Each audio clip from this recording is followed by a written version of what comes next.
Hi and welcome back. This is our third video in biomolecules where we're looking at the moment, proteins.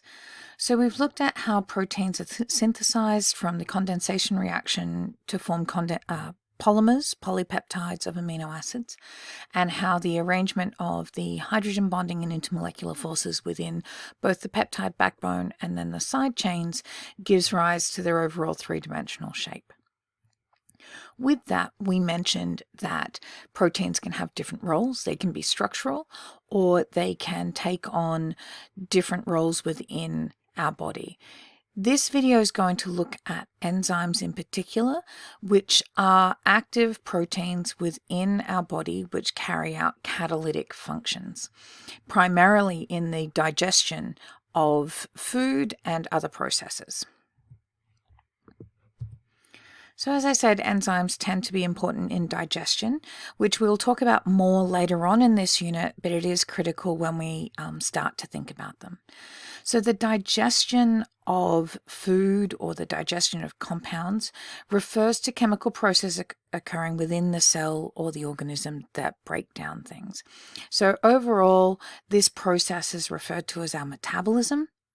How quickly we break things down for them to be able to be used to provide energy or building materials for different processes within the body. Digestion breaks down food to provide energy and essential nutrients, remembering we have those essential amino acids and we can only get them from the breakdown of food, along with other vitamins and minerals required for healthy function of the body.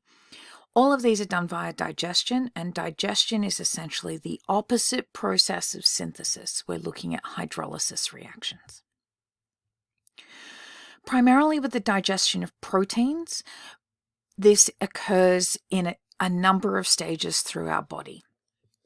The overall digestion of protein will produce individual amino acids, remembering that these are the monomers of the biopolymer protein.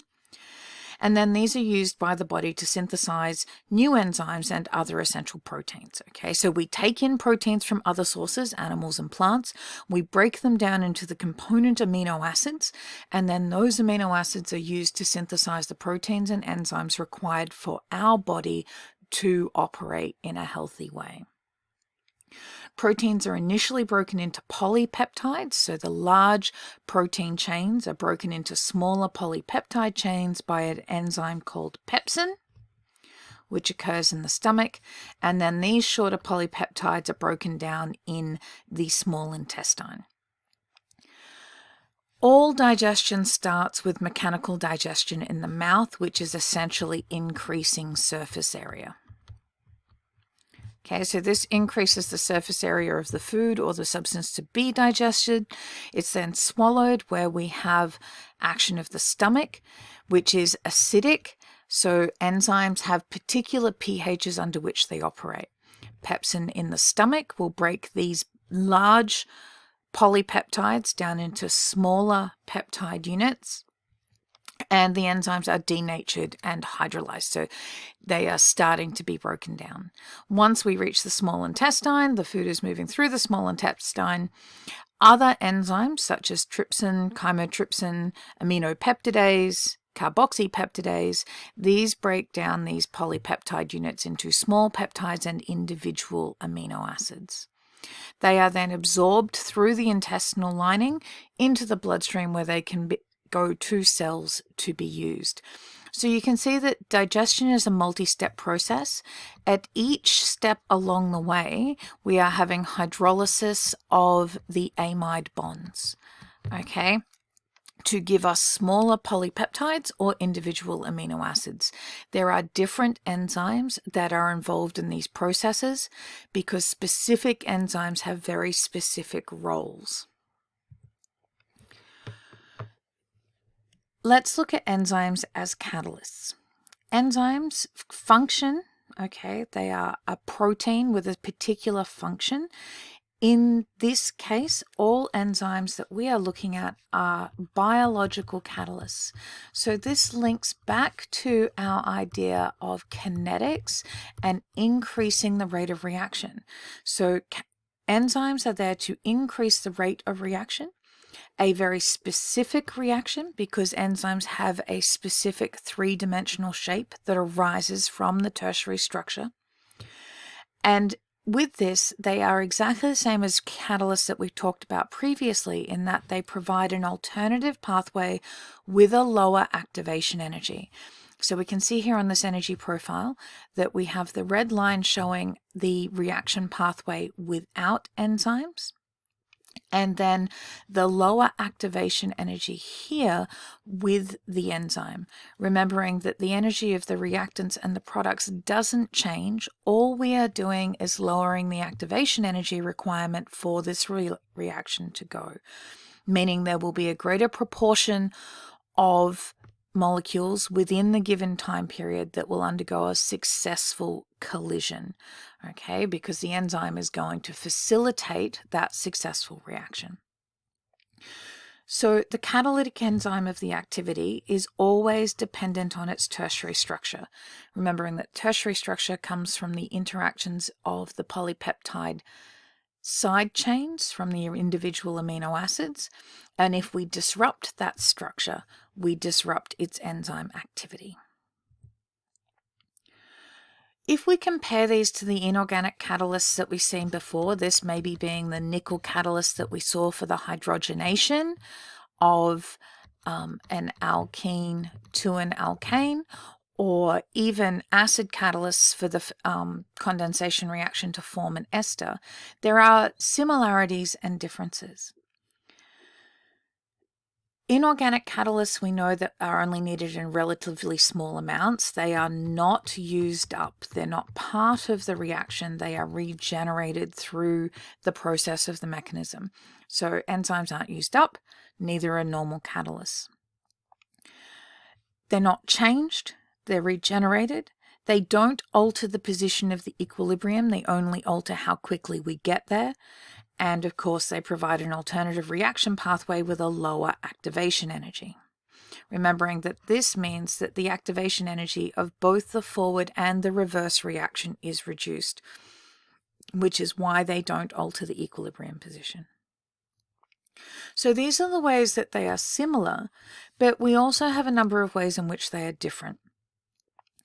Enzymes can only catalyze one particular reaction or a particular chemical bond or functional group. So they are very specific. And if you've done bio, you will have heard this term used over and over and over again. So they're very specific to only one particular process. Pepsin, an enzyme that breaks down the peptide bonds in polypeptides, can only hydrolyze that type of bond and nothing else. Again, it can also only hydrolyze that type of bond when it is made between particular amino acids. So they are very, very specific, and that specificity arises due to the chiral nature of the amino acids, therefore the chiral nature of the active site, and its overall three-dimensional shape. Because they are so specific, and this specificity comes about due to intermolecular bonds, this means that they are more sensitive than inorganic catalysts such as a H+ or nickel. Nickel and H+ don't change with temperature. There's nothing about their structure that changes. However, enzymes are specific due to the three-dimensional shape of the protein that makes up that enzyme. Therefore, if we disrupt that shape, we will see a change in its activity.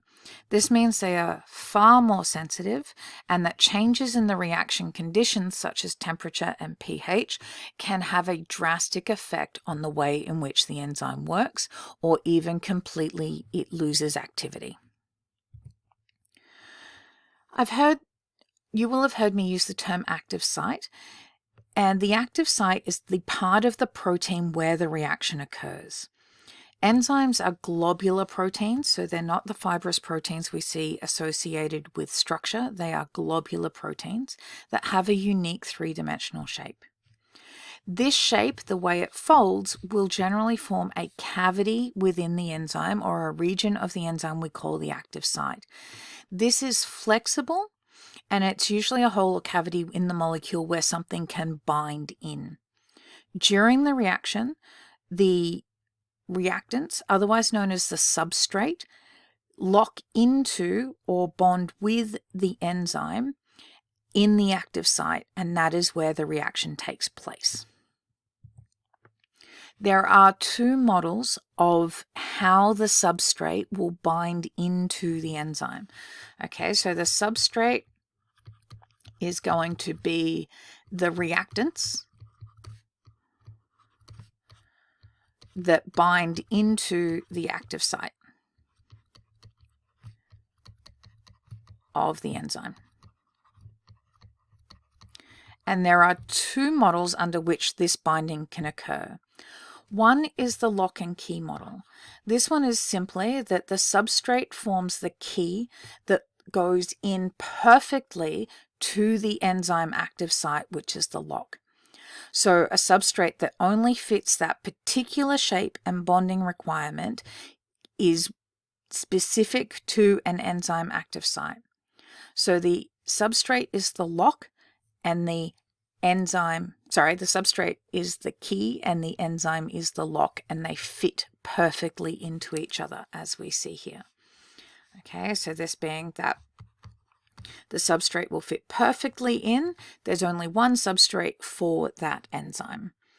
The other more up-to-date model, and what is more likely to be occurring, remembering that enzymes are flexible and dictated by our side chain intermolecular forces and how these can move, and remembering everything is dynamic. This proposes that the shape of the active site isn't fixed, it is a general shape, and when the substrate enters, this induces a conformational change in the enzyme. That is, it's sort of like the enzyme hugs the substrate when it comes in, which we see happening here. The substrate enters the active site, and then the enzyme's shape changes just a little bit to improve the fit of that substrate into the enzyme, and then the reaction is catalyzed. So in the lock and key model, it's a perfect one-to-one fit. In the induced fit model, the binding of the substrate induces changes into the enzyme, giving the better fit. So with the induced fit model, this plays into the idea that enzymes are flexible structures and that they can be modified. So sometimes it is just an induced change in the shape from the binding of the substrate when we form what we call the enzyme substrate complex. We can also have other things that can induce a fit. That is, you might have the substrate bind, and then there might be another site at another point on the protein that requires something to bind to cause the shape change. And we'll look at these. These can be cofactors or coenzymes, which alter the shape of the enzyme. So the key thing to remember with the induced fit, we have the enzyme and substrate. When the substrate binds to the enzyme, we have the enzyme substrate complex where the fit has changed. There's been a conformational change at this stage. And then the products are released and the enzyme returns to its original shape. Okay, so the shape of the enzyme may change during the formation of the enzyme substrate complex, but it returns to the original shape once the products are released. With the lock and key model, the reactant enters the active site. The bonds form between the enzyme and the substrate, weakening the bonds within the substrate, lowering the activation energy, and performing the catalytic reaction.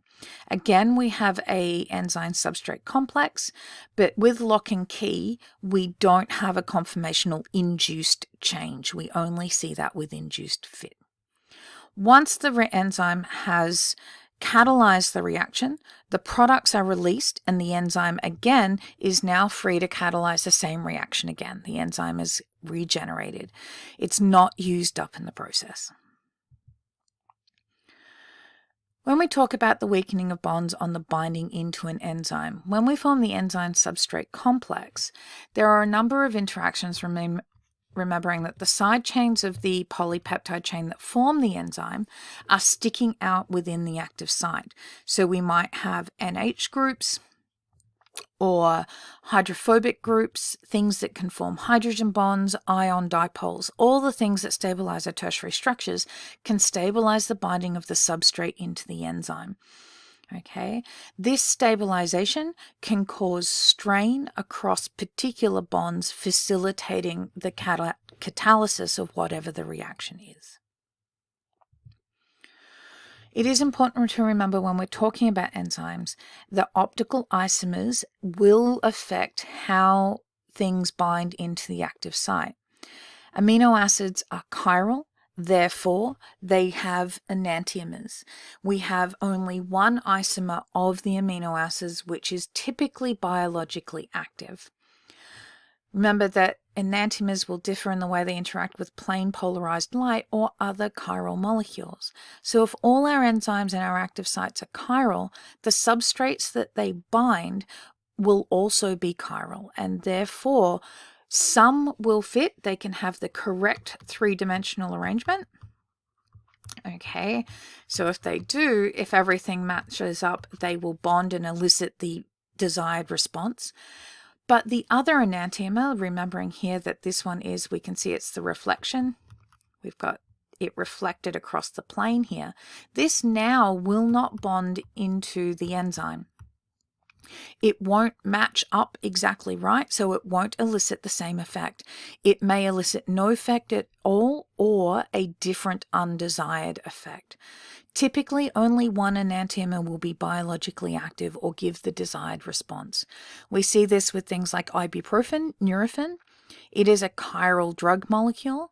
One enantiomer will elicit the pain-reducing effect that we want and why we take it for headaches. The other enantiomer is actually non-effective. It doesn't elicit any response in our body. Last thing, I mentioned these briefly and we'll look at them in more detail later on, but many enzymes can't function without the presence of a coenzyme or cofactor. These are additional things that bind into the active site or the surface of the enzyme, activating that enzyme. Typically, they are derived from vitamins, which is why we will look at them again in more detail when we look at vitamins. But they tend to elicit a chemical function for the enzyme. They carry electrons or specific groups of atoms that the enzyme needs to catalyze the reaction that it is specific for. Coenzymes can be changed after the reaction, so they are often need to be rebound in, and this is why we need to continually take in vitamins and things like that to maintain good nutrition. So we'll look at these in more detail, but essentially coenzymes and cofactors activate an enzyme so that it is primed and ready to carry out its catalytic function.